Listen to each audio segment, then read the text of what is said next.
Welcome back to Rising. Lindsey, what is in your lens today? Let's talk about it. So for a quarter century, the United States held a quiet but important line. Measles was eliminated here. Not controlled, not rare, eliminated. That distinction mattered because it meant outbreaks didn't last and children didn't die from a disease we already knew how to prevent. That line is now on the verge of disappearing. In 2025, measles cases have surged to levels we haven't seen in decades, and experts say this is not random.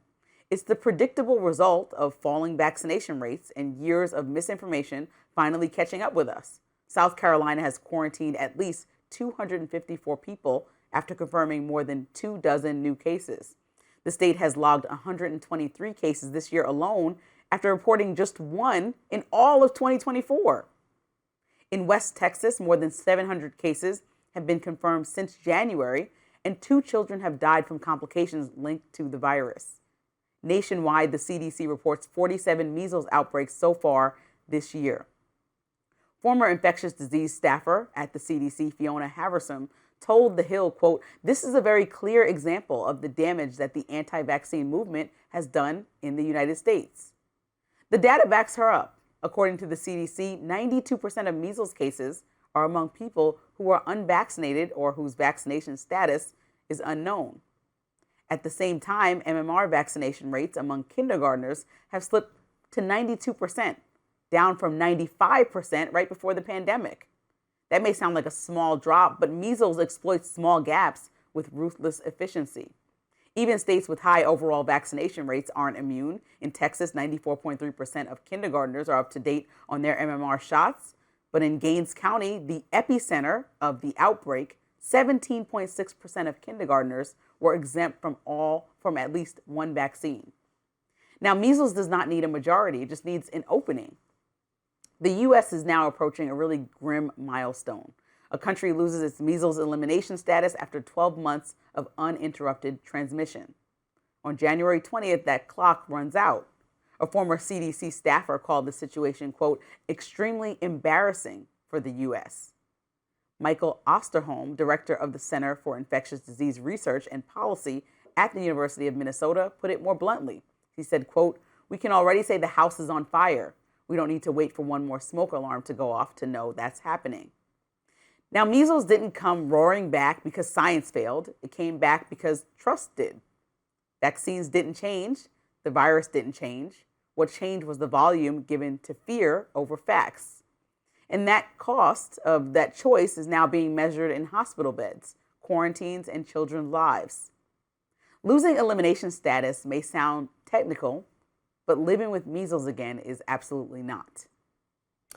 I agree that the spread of measles is a very bad thing, and we should work to eliminate it, and you should get your children vaccinated against it, and health authorities should do everything to make that choice easier, and that's why I've been glad to see Robert F. Kennedy Jr., who I think you seem to have a problem with, has written about it, spoken about it, visited the funeral of a child who did die of measles, and said, you should get the measles vaccine. So I mean, well, I think that's the on thing. some level, if people are not, maybe you can force them in schools. You can't just, jab people against their will. So you just have to advise them to do it. I don't know what else we can do. Well, the people who are infectious disease experts that were quoted in this Hill article are not just looking at what RFK Jr. did in the last year, where he is, like you said, attending funerals and speaking about getting vaccinations after someone dies. They're talking about years of conversation and dialogue before he was even in this position, but even during this position where he's connecting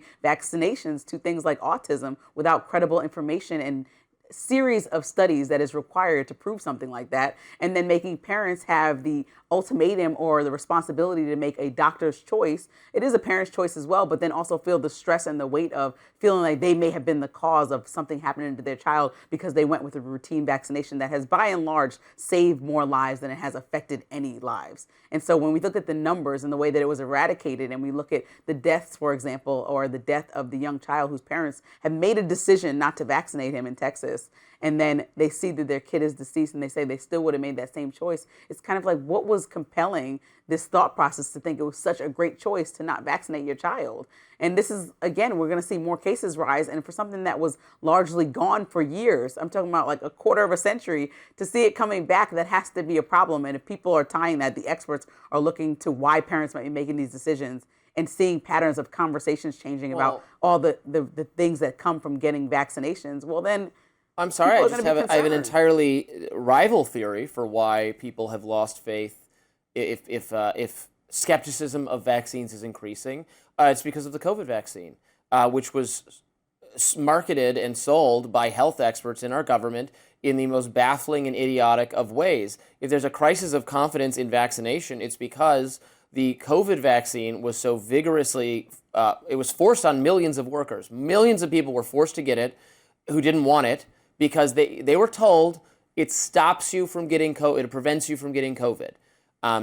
It does a number of good things. I recommend the COVID vaccine for people, particularly who are elderly or have a immunocompromised status. I've gotten it. I've gotten boosted. It does not stop you from getting COVID. Remember, breakthrough cases? It turned out that everyone was going to get a breakthrough case. It mitigates the most severe consequences of the disease for elderly people and some other people. It does not stop you from getting COVID. The measles vaccine does stop you from getting measles to a much, much greater degree. It was wrong, maybe it was wrong to call it a vaccine, even though it works on similar technology. We put these things in the same bucket. So a lot of people who said, oh my God, the COVID vaccine was forced on me, was sold to me by people who were wrong. Maybe that's the case for all these other vaccines too. So I point that squarely at Fauci and Birx and all those sorts of people who said, you got to get this to protect your health and protect the health of the people around you.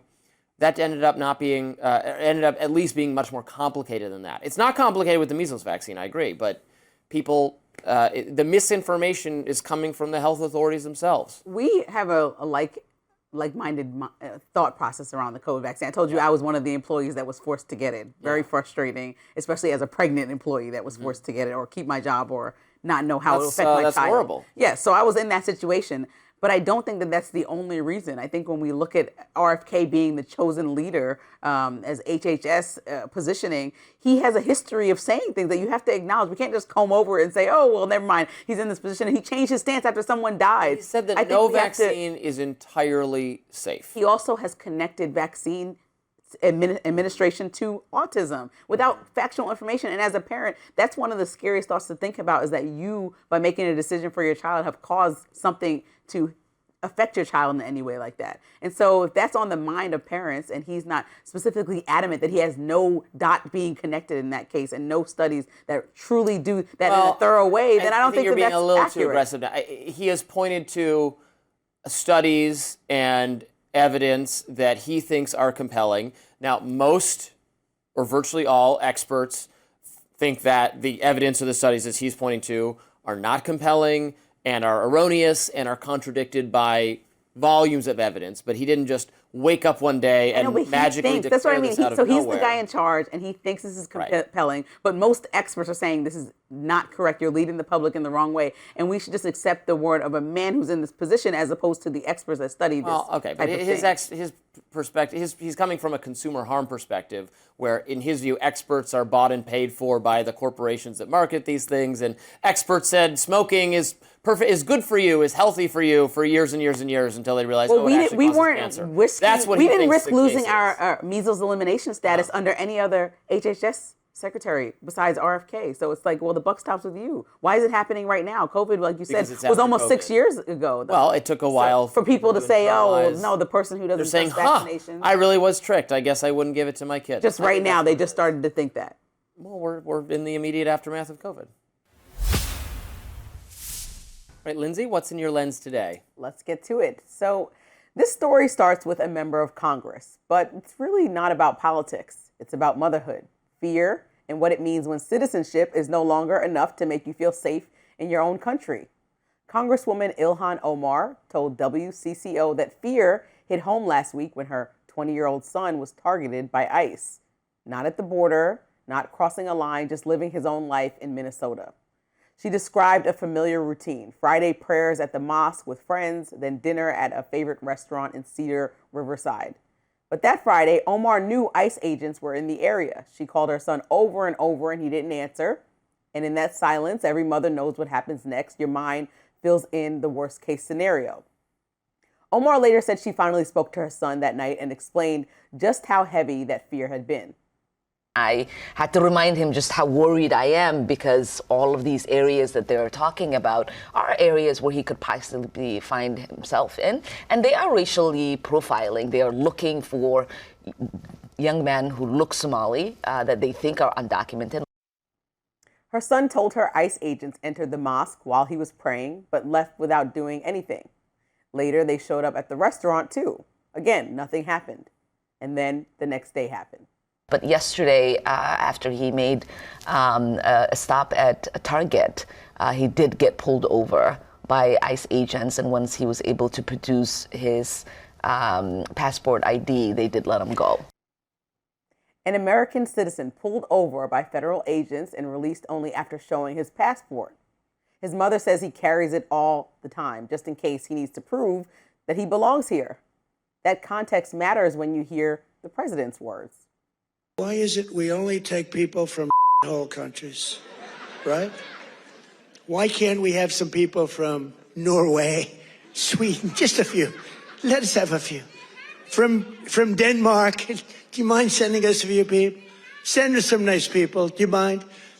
But we always take people from Somalia, places that are a disaster, right? Filthy, dirty, disgusting, ridden with crime. President Donald Trump has repeatedly attacked Omar and Somali immigrants. He has called her, quote, garbage and a, quote, terrible person. He has referred to Somalia as, quote, filthy and, quote, disgusting, mocked her appearance, falsely claimed she came here illegally, and encouraged crowds to chant, quote, send her back. This is not just rhetoric, it sets a tone. When leaders speak this way, enforcement follows the message. Advocates, legal experts, and human rights organizations overwhelmingly agree that racial profiling is unconstitutional, ineffective, and dangerous. It violates civil rights. It erodes trust. It targets Black and brown communities and sweeps up U.S. citizens along the way. When someone has to carry a passport to Target just to feel safe, the system is already broken. So for me, this is not about borders or closed borders or open borders. It's about whether America decides that looking American is enough, or whether some people will always be asked to prove it. Well, I mean, I'm glad it wasn't he wasn't detained. He was asked to show papers. I guess the question then becomes, and I would ask this question of conservatives as well, do we want that to be the standard practice, that you have to carry a passport or documentation of your citizenship everywhere you go? If I go on a run, I don't bring my ID, or I just bring my keys and even Target. You might pay with your phone. Run to right. So then the question just becomes: is that the way it's going to be, or because we have illegal immigration and we want to deal with that, and the authorities are going to have to? They can't racially profile they can factor in racial, according to the Supreme Court, but it can't be the sole basis to stop someone. That's according to the law. So then it could just be anyone. Everyone. We're going to get to a place where everyone has to show proof of citizenship if this is the kind of thing you're doing. That would not be my first choice, but my fellow Americans might disagree. They might say that's a perfectly valid way to live in exchange for dealing with the problem of illegal immigration. So I think that's really what we have to ask ourselves. Minnesota Governor Tim Walz jumped into the conversation. He went on X yesterday and said Congresswoman Omar's son was pulled over by ICE while he was following the law on his way home from Target. This isn't a targeted operation to find violent criminals. It's just racial profiling. So, I mean, we can paint it up and make a pig have makeup on and say it's not a pig anymore. But we're watching what happens, right? If they are going into mosques where mostly Muslim people pray that are American, but find and explore the Muslim religion, if they are looking at people that look Somalian and going to places where they would hang out, right? Because I mean, even out here in Silver Spring, for example, there's a large Ethiopian community, and there are specific places where, as my best friend is Ethiopian, a lot of Ethiopian people hang out. So if they're going to those places often, now they're racial profiling. So how many times can we? But is it racial profiling if there's if they know that in a certain community there's a much larger proportion of illegal migrants from Ethiopia, so then they go to an Ethiopian location for that reason. I mean, we talked about. Would that be racial profiling? I think I don't want to do what ifs. I know we're talking about what happened just now. So the president specifically is trashing Somalia because of a small amount of people that committed fraud in comparison to the larger number of Somalian migrants that are here. Because the migrants who committed the fraud,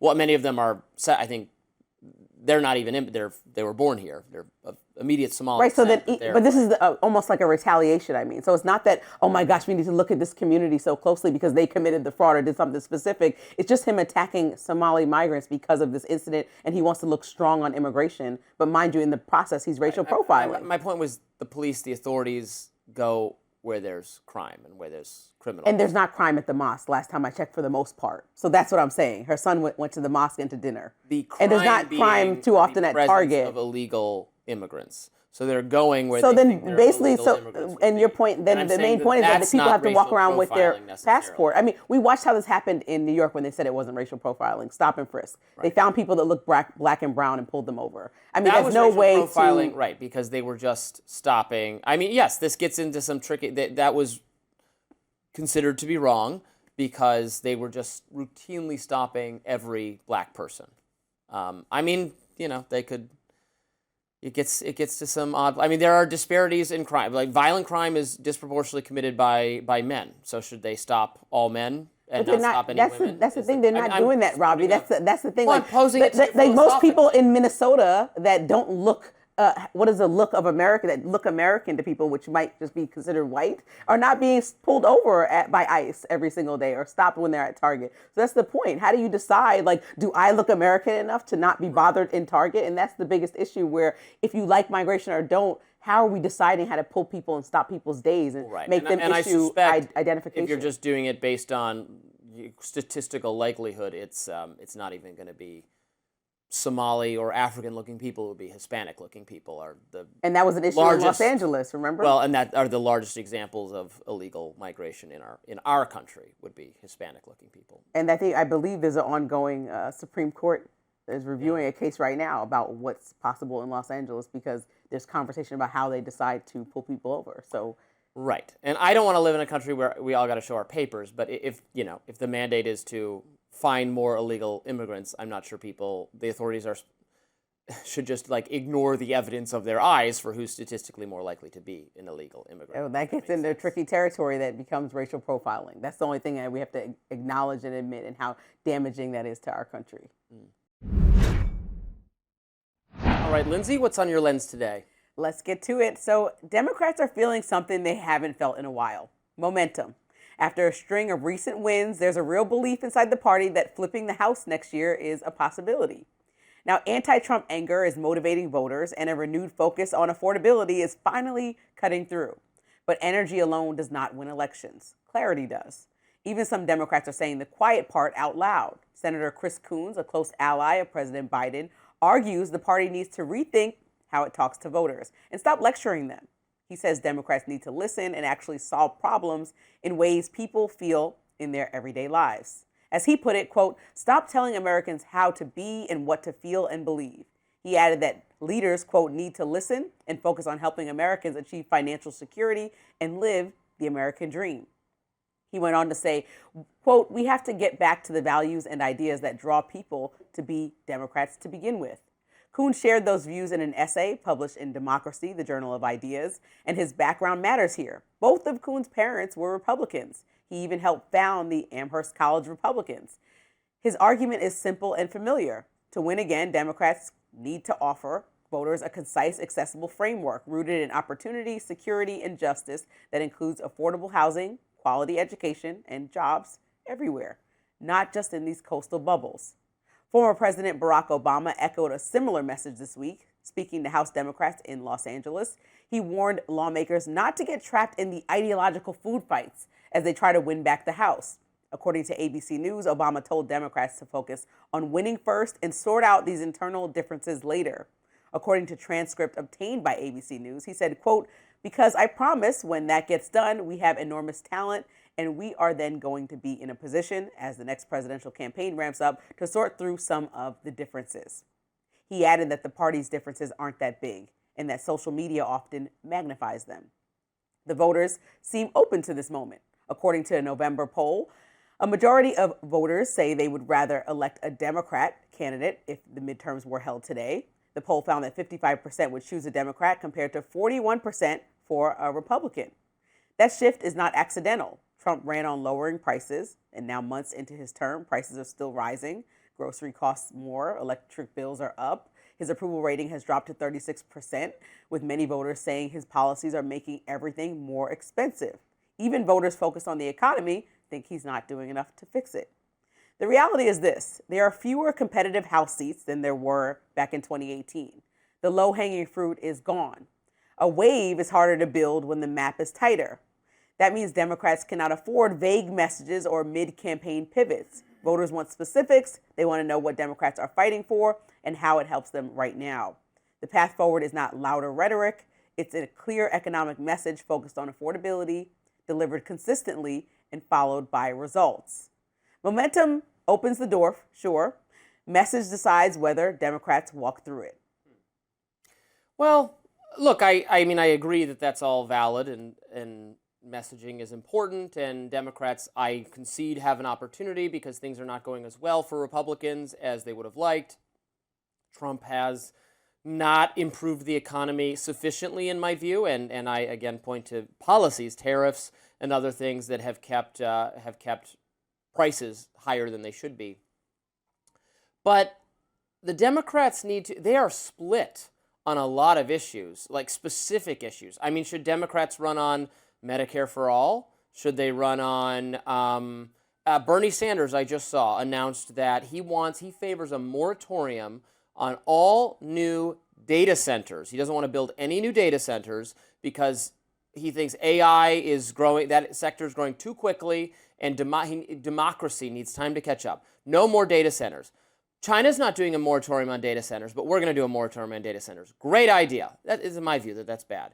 Is that what Democrats are going to run on? Halting all progress? Is that what they're like? We got to figure out, are Democrats going to go the Bernie Sanders populist, hardcore left thing on specific issues like that, or should they not? Or are they going to do a neoliberalism that I think is better policies, but is clearly not popular when Democrats do it? So when it comes down to MAGA and then the wider Republican Party, you always say that they have a lot of disagreements. That's what makes MAGA beautiful, right? Yeah. And so that's always your argument about when you have Marjorie Taylor Greene doing the most. And so I think that Democrats have to have the same leeway because some of them are really policy-based within the Republican Party. It's like what President Trump is doing does not align with the historical Republican behavior that still exists within the party, right? You call a lot of people rhinos that are traditional Republicans. They still get your vote to get Trump in office.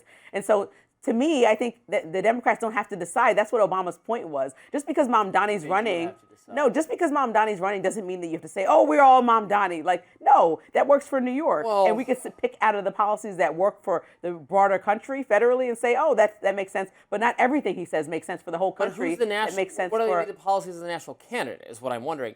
With Trump, it's a little bit different. Man, there's a lot of emergency vehicles outside our windows today. I hope everything's all right.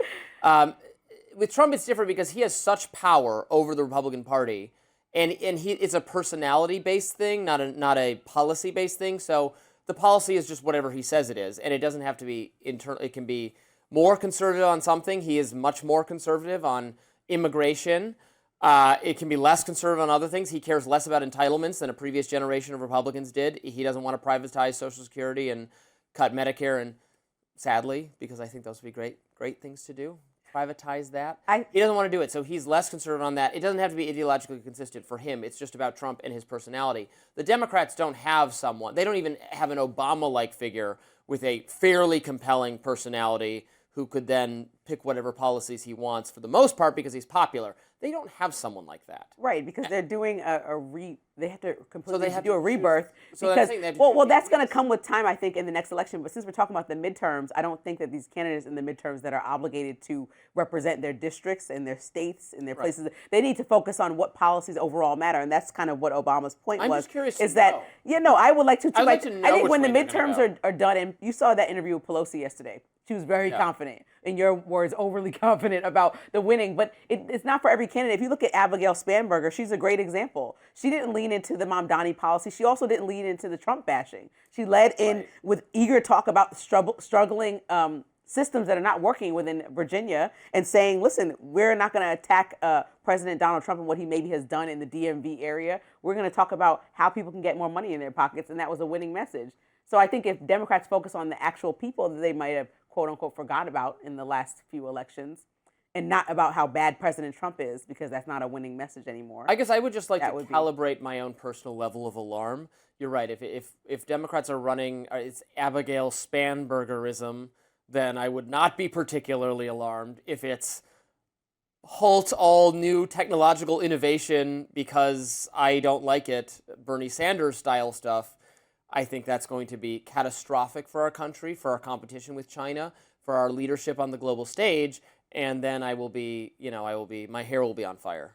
Well, there's going to be some young people that come into the Democratic Party slowly but surely that have more open-minded views about technology, AI, all the things that you are. I don't know that comes from Bernie Sanders being old. I think that comes from him being a hardcore leftist. Mamdani's also a hardcore leftist. Maybe he can say. Mamdani seems like the balance. Maybe I'd like to. A balance between Bernie Sanders and being younger. You know what I mean? Maybe he's more open to use social media in a way. And socialism. A balance between economic extremism and Islamic extremism. No, I'm kidding. I don't think that he's an Islamic extremist. Thank you for correcting I think that he is an economic extremist, and that is disqualifying on its own. All right, Niall, what's in your notes? Well, today, Robbie, I think we go back to President Trump's speech last night to the nation, which wasn't all bad. I mean, at least we're not yet going to war with Venezuela. The president had been rattling his saber more loudly than ever in the direction of Caracas in recent days. Tucker Carlson, among others, had been speculating that last night's speech could include a further escalation, up to and including a declaration of war. In the end, we got no news at all on Venezuela, and on that topic, no news is for sure good news. But that's about the kindest thing you can say about Trump's speech.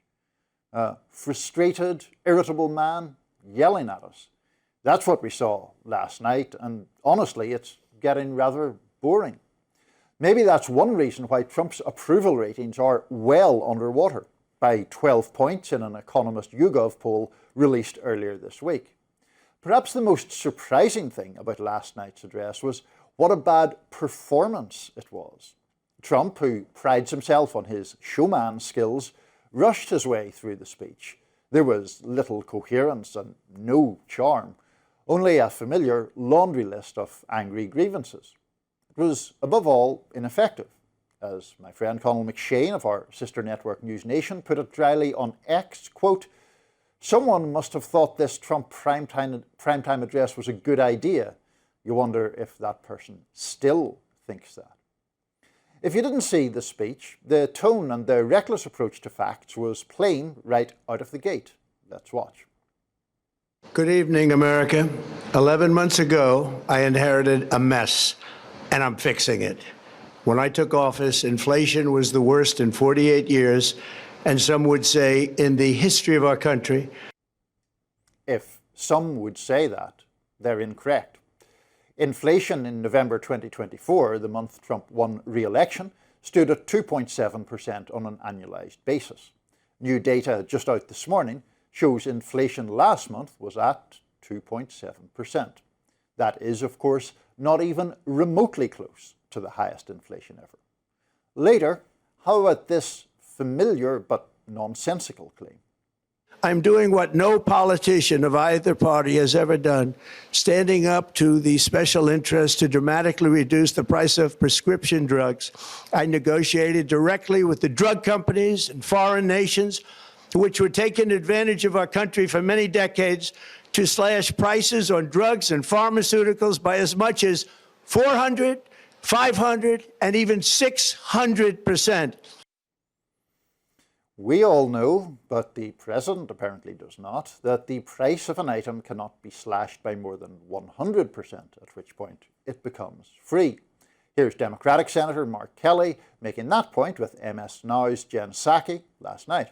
So, and then I wish somebody would tell him how math works. Yeah. You know, the prices are going to go down 500 or 600%. Mm-hmm. Anyone who's been through like the 6th grade by then knows that that is not a thing. Yeah, that is for sure true. He's not a mathematician or a policy guy. And here's one final example of Trump playing fast and loose with the facts to his own benefit. For the first time in years, wages are rising much faster than inflation. Remember that. The wages, just look at it. Wages are going up much faster than inflation. How big is that? I don't know how big it is because I don't know what statistics Trump is looking at to make that claim. Wages have been rising faster than inflation since at least March 2023. That's according to the official wage growth data from the Atlanta Fed. So the pattern Trump claims to be seeing for, quote, the first time in years was already in place for most of the last 2 years of the Biden presidency. Here's the larger point, though. Trump's blame Biden strategy just doesn't work anymore, at least beyond his own hardcore base.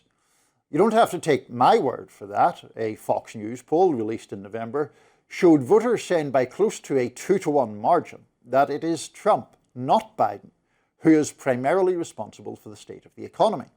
And a separate question in that same poll found 46% of registered voters feel they have been hurt by Trump's economic policies, more than 3 times as many as the 15% who say they have been helped.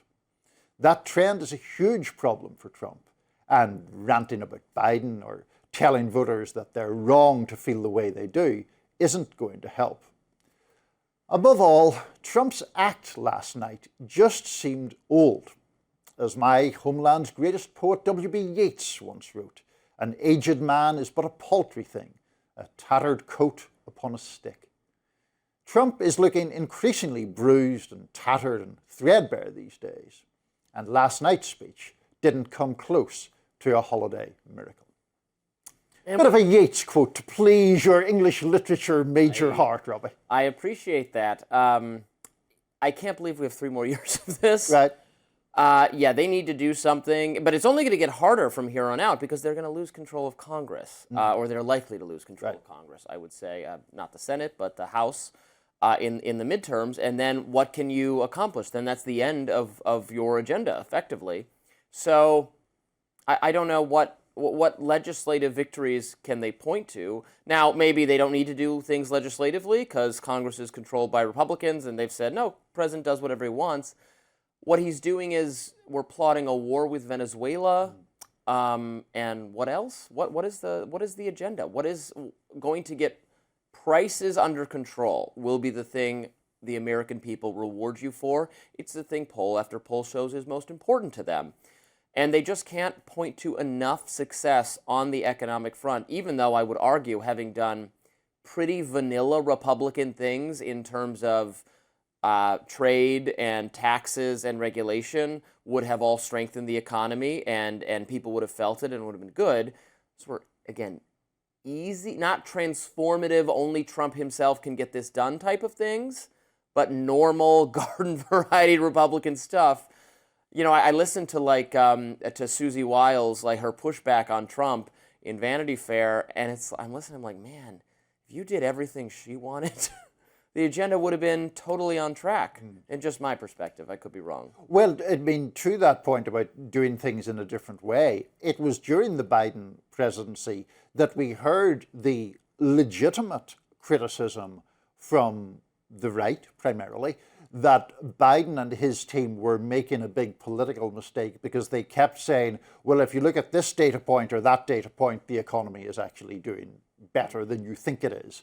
And they were doing the thing that Trump is now, in a sense, replicating, which is saying to people, you might feel that prices are increasing, or you might feel that the economy is not that great, but it really is, because, look, we're just going to tell you it is. That doesn't work politically. In Trump's case, it's often based on just false facts as well, but it doesn't work as a political matter. We're really seeing the limits and failures of a two-party system that the voters just, 30% of the voters love Trump, worship Trump, doesn't matter what he does, they're with Trump.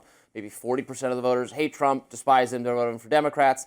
And then there's this gettable chunk in the middle, most of whom went for Trump last time, but they just want the economy to be improved. They'll give Democrats a shot. Democrats blow it, go back to Republicans, and that's it. And there's no other options. And we really suffer from a lack of quality options. I would be all in favor of a different system where we had a multiplicity of options, if it didn't leave you completely dependent on coalition governments, which is a whole other discussion.